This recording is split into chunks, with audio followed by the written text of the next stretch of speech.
This 2024 season for the Dallas Cowboys is not going the way any of us thought it would, and if I'm reading Dak's lips right, yeah, he summed it up perfectly. Well, y'all saw what Dak Prescott said pretty clearly right there. Now, there was a couple of variations of what he could have actually said, but the gist of it is the Dallas Cowboys effing suck this year. And I'm surprised. Some of y'all are actually acting like there's an issue with Dak having a conversation on the sideline with one of his teammates. How is it his fault that the Fox cameras just happened to zoom in on him mid-conversation? He wasn't being demonstrative. He wasn't doing anything that would make the sideline actually zoom in on him. And he was being honest. He was being the exact same thing that all of us see and we all feel. The Cowboys suck. Now, if Dak was to go out there and talk about how we need to be better and we have the right guys in the locker room and we just got to put this thing together and do all that, if he was out there saying that, then some of y'all would be out here, oh, he's delusional. He's saying the whole company line deal.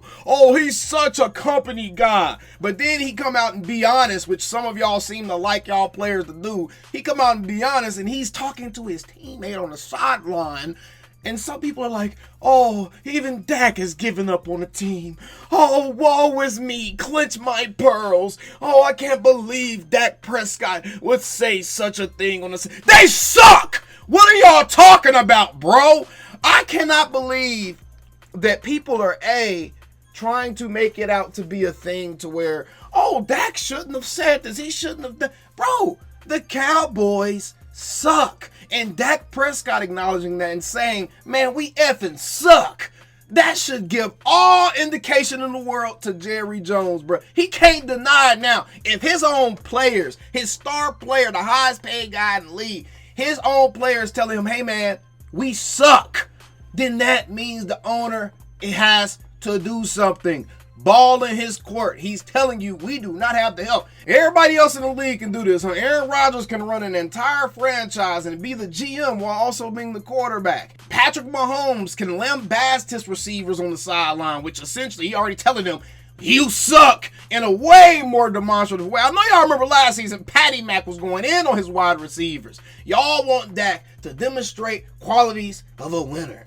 And being able to identify when the guys that are around you effing suck is a quality of a winner. Michael Irvin did it when he first got here to Dallas. Patrick Mahomes did it to the Kansas City Chiefs last year as he was going off on those receiving options. So you know what? I am not about to sit here. I'm not about to sit here to make this even a thing. You know what I would really like to see? I would like to see anybody, someone in the comments, some of you haters, in the comments, if you're not blocked already. I'm not unblocking you so you can participate in this exercise, by the way. If you lost your membership to the club, it's gone, right?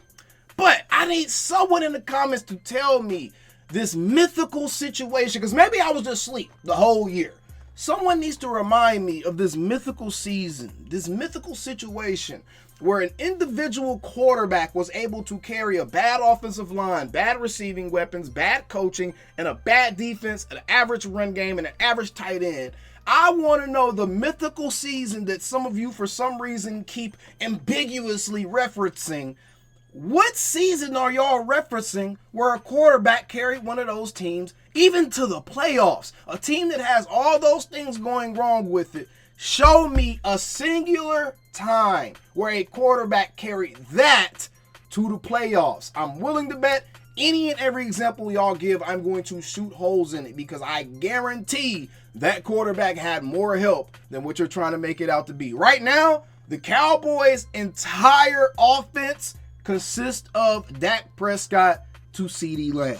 If it's not Dak Prescott to CeeDee Lamb, you're getting it the super hard way and you're depending on perfect execution and there's chances that the shit's not going to work. It's Dak Prescott to CeeDee Lamb. That is all right now.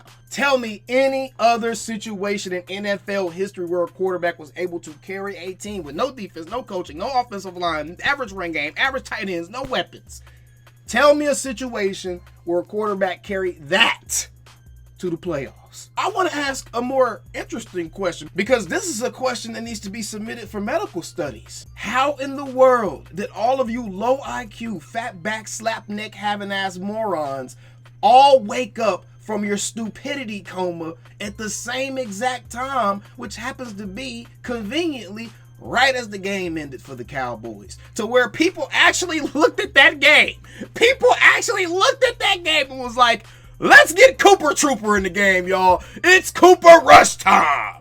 Acting as if Dak Prescott still did not have a much better game than Cooper Rush, bruh. Cooper Rush completed 50% of his passes. He threw the ball 25 times. Just in that last drive or two that he was on the field, he threw the ball 25 times. He should be able to pile up some yardage. But you know what? His QB rating was far lower than that of a Dak Prescott's. And Dak Prescott was in the middle of having a good game, you morons. I don't know what the heck people be watching when they watching this game. Hey, man, look, I've been hard on Dak last week. I've been hard on Dak this season when he's needed it, bruh. But I am not about to sit here and just bring up Dak as one of the first people I criticize just to please you hateful ass meat beaters, bro. I'm just not doing it, bro. Take your grubby meat beating hands, go type on your grubby meat beating ass computers, and go find another channel that's going to satisfy your weird Dak Prescott hate fetishes, because I'm not doing it over here. And by the way, morons, you're wasting your time. You're going to get blocked. This is a community of real sports fans. I don't care about critiques and criticisms and saying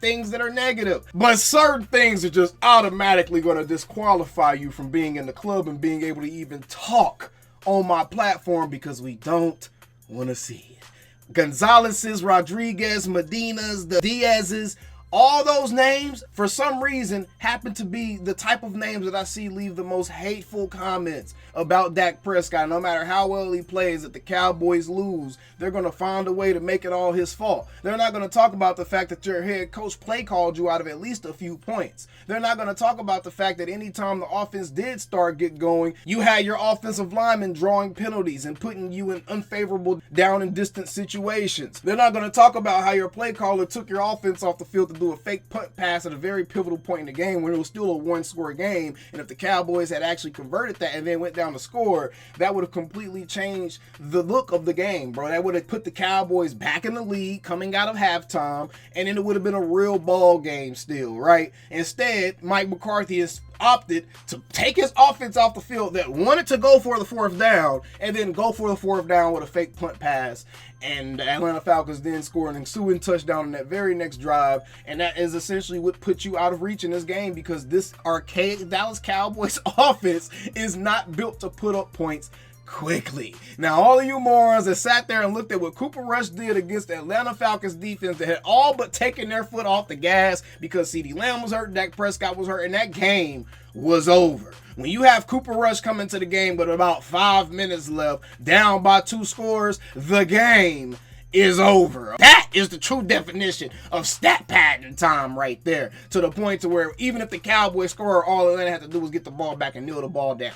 That is true stat padding time right there. Y'all don't want to hear that crap. Y'all can't in one breath. You Dak haters, you Dak delusional haters, y'all can't in one breath sit here and talk about how everything Dak does is garbage time and stat pad, but then be like, oh, you know, that Cooper Rush sure didn't look good at the end of that Atlanta game. Shut your asses up, you goosenecked goofy goobers. I cannot, bruh. It just amazes me how all of the Neanderthals, all the Cro-Magnon fools, happen to pull their heads out of their asses at the same time just to come up and get some oxygen right as the Cowboys lose and act like they didn't watch the game at all, bruh. Dak Prescott was far from your issue in this game. To me, the biggest issue in this entire game, coaching, is what had a huge, bright spotlight shined on it, bruh. Now, you know what? I'm going to meet y'all halfway. I think that we all agree Jerry Jones is good at finding NFL talent. He obviously and clearly gets some guys on this team that become all pros. They're talented guys. He's good at identifying talent, but he's terrible at understanding how to identify talent, to put together, to build a cohesive unit, to build an actual football team.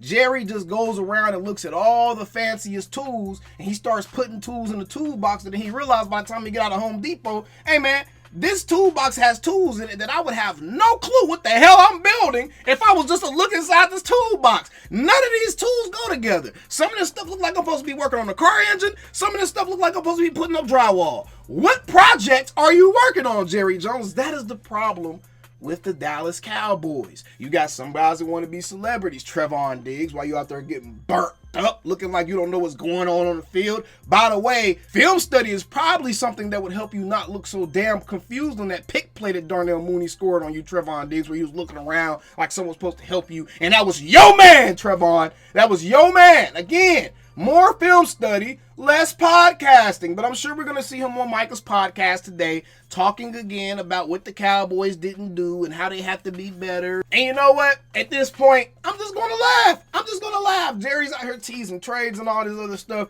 But at the end of the day, the Cowboys effing suck. And one player in one trade is not going to fix that. So with all that, I say I agree with Dak Prescott. The Cowboys effing suck. I also think it's a good thing that Dak Prescott said that, because guess what? Now Jerry can't act like that this team has it. Your leader just told you it doesn't.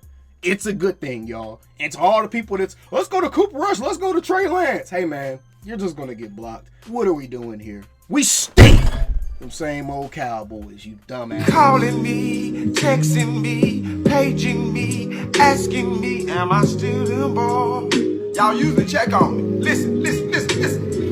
I'm still them boys. Hey! Woo! Oh, shut up, my boy. Hey! I'm still them boys.